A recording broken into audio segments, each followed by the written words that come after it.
suite, 18h30 sur Aloula et c'est le journal. À la une de l'actualité ce soir.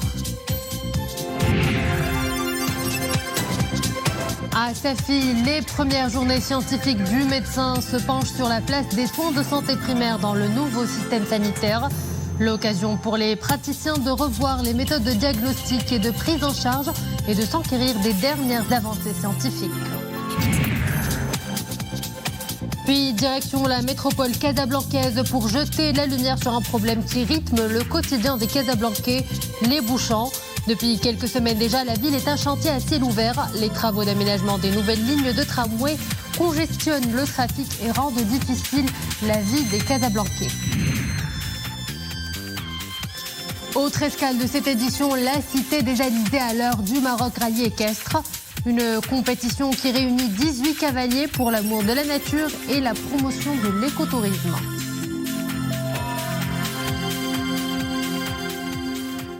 Bonsoir à tous, mais avant tout cela, place d'abord au décryptage de l'actualité de la semaine avec Moustapha Srimi, politologue et professeur de droit. Professeur, bonsoir. Bonsoir. Nous entamons ce décryptage par la commémoration du 8 mars, journée mondiale de la femme. L'occasion de faire le point sur l'évolution de la condition féminine au Maroc. L'occasion aussi de pointer du doigt les entraves de cette évolution. 20 ans après sa promulgation, les voix s'élèvent de plus en plus pour réformer le code de la famille. Il montre ses limites en termes d'égalité homme-femme, notamment. Que faudra-t-il y modifier ? Vous l'avez dit, c'est un débat qui couvre l'actualité de la semaine, avec le 8 mars évidemment, mais c'est un débat qui a été ouvert de nouveau par Sa Majesté le Roi dans son discours du trône du 30 juillet dernier. Le souverain avait appelé à cette occasion à une réflexion nationale sur la moudouana, la condition de la femme au Maroc, et de manière générale sa condition féminine, bien sûr, mais aussi une refonte.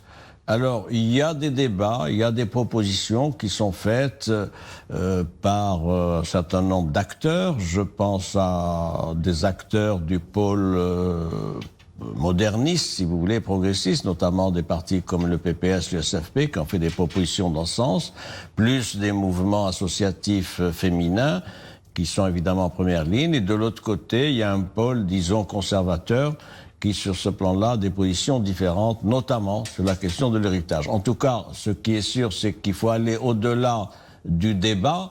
Il faut traduire ça maintenant en arbitrage, en décision et en projet de texte législatif, lesquels la réforme du code de la famille et également la réforme du code pénal, parce qu'il y a des mesures qui sont connexes. Et donc, il faut espérer que ce gouvernement se remette à la tâche en appliquant les orientations royales et en faisant des propositions. C'est un débat de fond, c'est un débat de société. Il doit être porté par ce gouvernement dans les meilleurs délais. Les attentes, en tout cas, sont très fortes du côté de la société.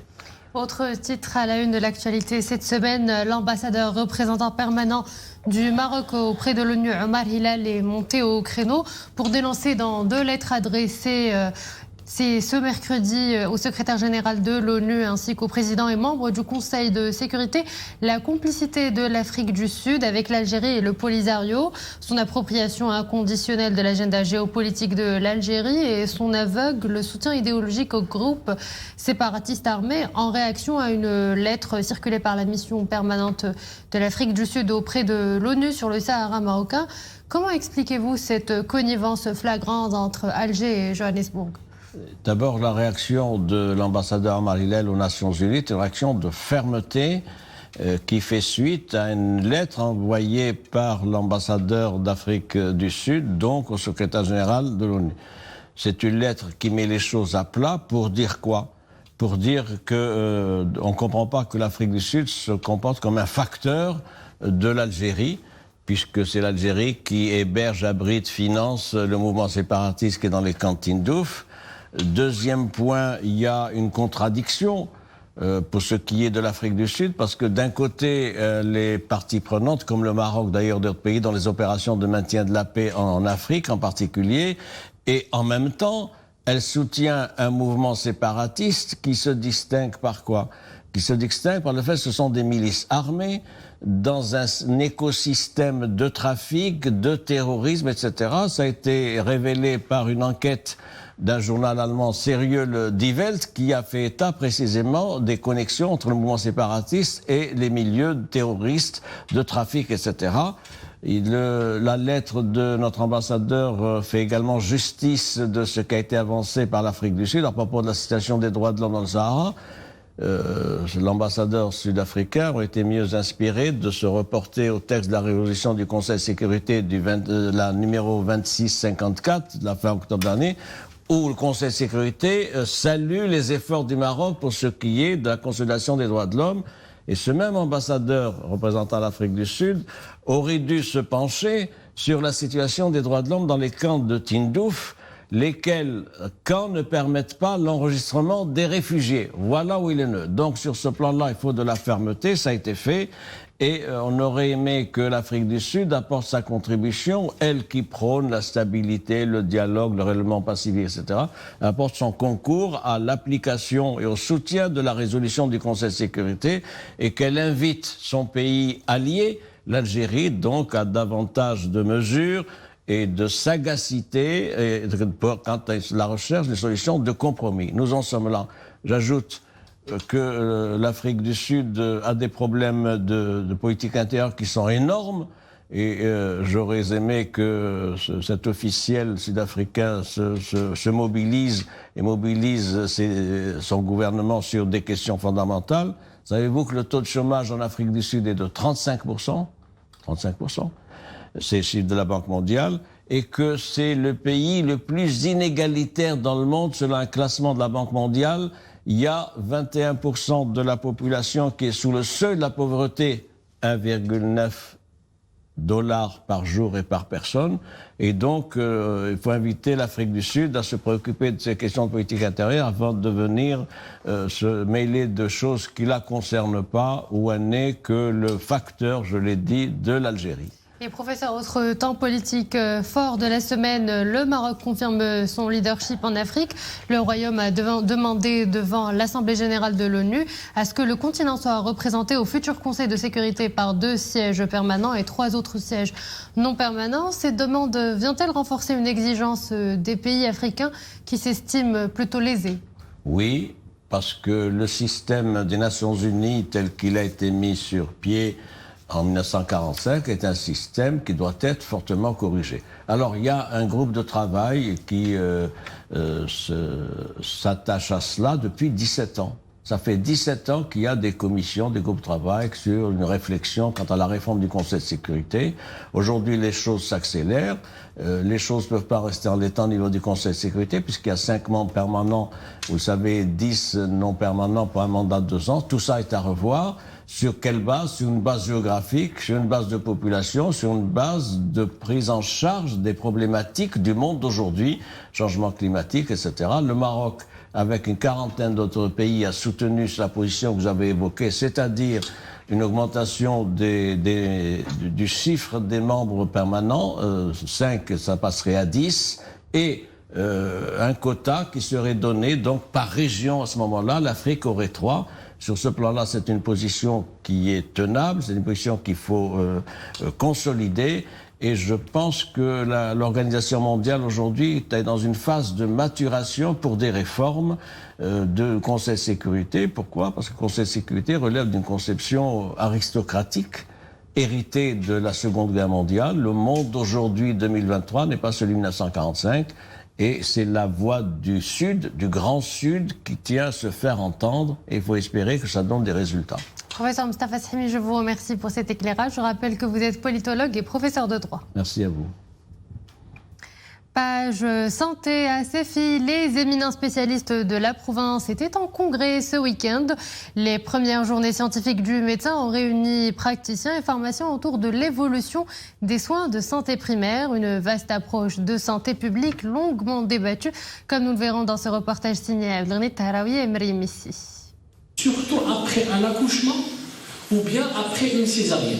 Donc le tableau clinique, c'est quoi? Des questions concrètes auxquelles ces panélistes tentent de répondre. Gynécologues, urologues, gastrologues et pédiatres exerçant dans le secteur public examinent les moyens de réinventer leurs pratiques. Un partage scientifique, mais également humain, exceptionnel. Donc c'est un grand plaisir donc, de travailler avec vous, de partager avec vous.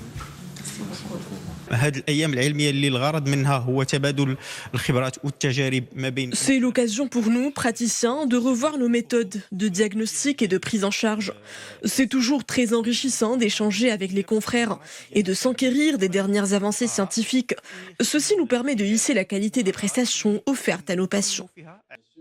Rassembler les expertises pour offrir des soins de santé complets et accessibles. Ces professeurs, chirurgiens et pharmaciens reconsidèrent leur champ d'intervention au chevet des malades. Les gestes que l'étudiant en médecine peut faire, d'accord, donc comment placer une sonde gastrique, comment placer une sonde urinaire, comment faire... Leur objectif, asseoir une approche équitable de soins de santé primaire, dont l'effet devra se faire sentir à l'échelle régionale. Thématique très importante, encadrée par des professeurs et des experts dans le domaine de la santé.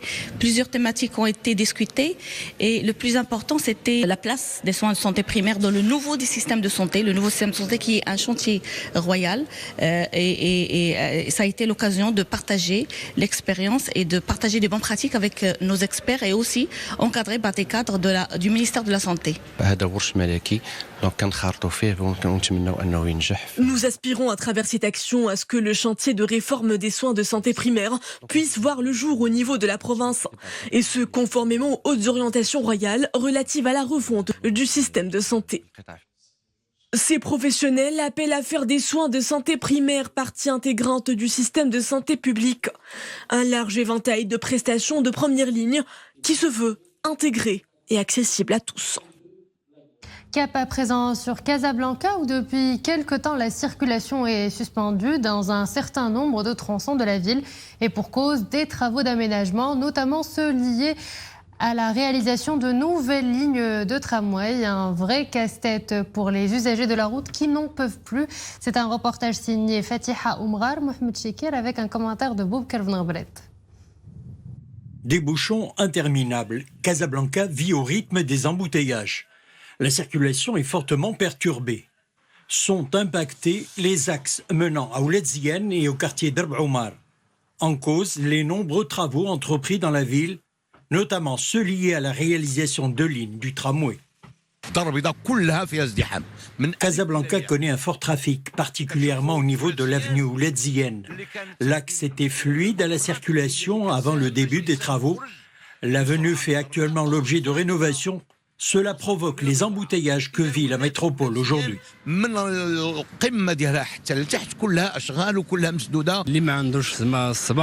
Il faut avoir beaucoup de patience pour conduire aujourd'hui à Casablanca. Les travaux liés au tramway au niveau de Derb Oumar ont compliqué la circulation. Mieux vaut marcher à pied. Les multiples projets d'infrastructures que connaît aujourd'hui Casablanca donnent du fil à retordre aux responsables de la ville. Des solutions s'imposent pour remédier aux problèmes. في الأشهر القادمة إن شاء الله الرحمن الرحيم غادي نطلقوا لا لين تي 5 و تي 6 الباصواي رقم 5 والباصواي. Dans les prochains mois seront mis en service les lignes T5 et T6 du busway. La première va de Selmiya à Lissasfa, l'autre ligne va de Yaqoub el-Mansour à Rahma. Notons aussi que l'état d'avancement du projet de construction du pont Mediouna, situé au croisement des boulevards Al-Quds, Amgala et Driss el-Harti, sont achevés à 98%. Les travaux au niveau de Casablanca seront complètement achevés à l'horizon 2024.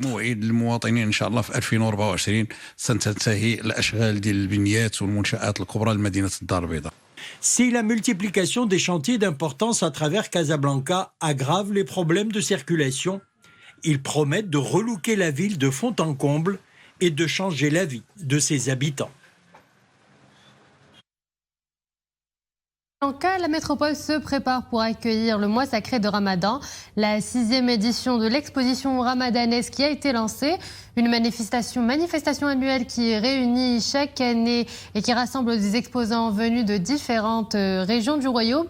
Tous viennent présenter les produits les plus prisés durant ce mois sacré, produits culinaires, habits traditionnels et autres que nous présente notre équipe sur place, Mohamed Laroui, Fatiha Oumrar et Zakaria Moukinbillah. À peine le visiteur pénètre le lieu de l'exposition ramadanesque, qu'il est plongé dans l'atmosphère des parfums et senteurs traditionnels. Ces produits sont très sollicités, surtout au cours des longues soirées du mois de jeûne. Les habits traditionnels, une autre attraction pour les clients. Beaucoup veulent se mettre dans leur plus belle parure.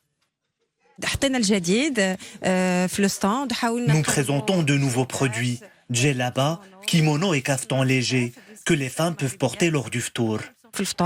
Les assortiments de cuisine sont aussi mis en avant. Théières et verres traditionnels attirent l'attention des visiteurs. Les préparations faites à base d'argan ou de miel sont très prisées.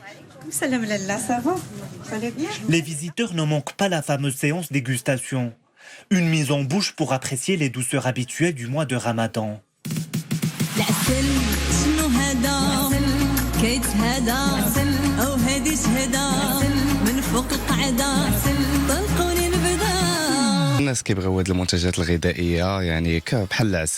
Il y a une forte demande sur les produits naturels comme le miel, le safran et l'argan, des ingrédients présents dans tous les ménages marocains.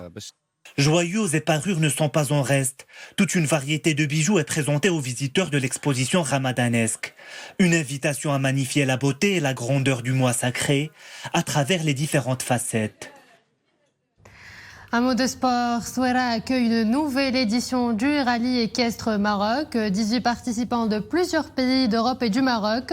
Des femmes et des hommes férus d'équitation ont fait le déplacement pour venir admirer la beauté de la Cité du Vent qui se livre à ses visiteurs dans une ambiance grandeur nature. C'est un reportage d'Abdelghani Tahraoui avec Marie Aouet. Les chevaux sont attelés et les selles ajustées. Dernier préparatif avant de s'élancer dans une course de 35 km par jour, chronométrée. Équipés d'une carte et d'une boussole, les cavaliers marocains et étrangers gardent en mémoire les instructions des encadrants. Un rallye au cœur de la nature et une aventure humaine hors du commun. Cette année, nous accueillons 18 participants. Ils viennent tous de différents pays. Il y a des cavaliers suisses, des Anglais, des Allemands et des Marocains. Tous ont en commun la passion des chevaux et de la nature. En même temps, l'orientation. Ce qu'il y a d'intéressant dans ce rallye, c'est qu'il y a non seulement une course équestre, mais aussi une épreuve d'orientation. Les participants doivent calculer la vitesse moyenne des chevaux au galop s'ils veulent être bien classés.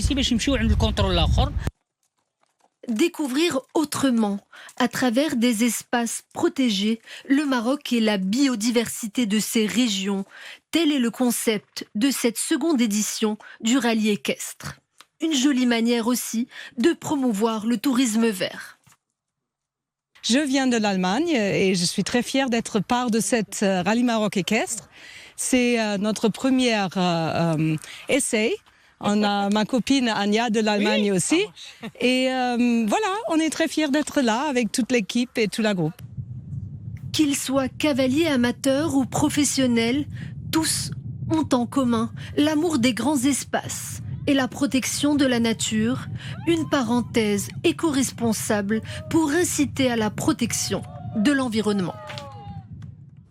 De l'art pictural pour clore cette édition, elle est à l'honneur à la So Art Gallery de Casablanca. Rani Belmaachi, comme de coutume, poursuit une même quête artistique vers plus d'innocence et beaucoup plus de beauté dans ce monde nouveau. Les personnages qui dessinent sont principalement des enfants, les plus souvent accompagnés de pigeons ou d'une hirondelle. Une véritable ode à une vie meilleure et surtout paisible. Mohamed Chikir, Reda Fujah, Mustafa Ouda et Dominique Orlando. L'univers artistique de M. Blahani a la particularité de susciter assez vite chez le visiteur une forme plutôt étonnante d'attachement. Probablement est-ce beaucoup dû à tous ces personnages qui habitent l'essentiel de ces toiles. Ils ont en commun comme une même légèreté très aérienne. Quand on décante beaucoup de choses et qu'on purifie, on arrive à cette légèreté qui mène à une transparence, qui mène à une œuvre authentique et qui crée la transparence. C'est une célébration aussi de l'innocence qui se manifeste à travers les enfants et une célébration du bonheur et de l'amour et des messages de paix qui se révèlent à travers le pigeon. À l'oreille et d'un tableau à l'autre, on peut même y distinguer une petite musique omniprésente, comme celle qui accompagne la vie de l'artiste, et pas uniquement en son atelier. J'écoute la musique pratiquement toute la journée, et tout genre de musique. Je commence parfois par la musique classique, et puis j'écoute la pop music, ou j'écoute le jazz, ou Duke Ellington, ou Ella Fitzgerald. Après, je change et je mets Bob Dylan, et après, c'est-à-dire c'est inlassable. C'est une source d'inspiration, vraiment, the sky is the limit. Monsieur Abdelrahmani célèbre depuis toujours la vie avec ce grand V de la victoire, un espace en fioriture où c'est le consensus qui est un préalable. Et voilà, c'est la fin de cette édition. Merci à vous de l'avoir suivi. Excellente suite des programmes sur Al-Oula.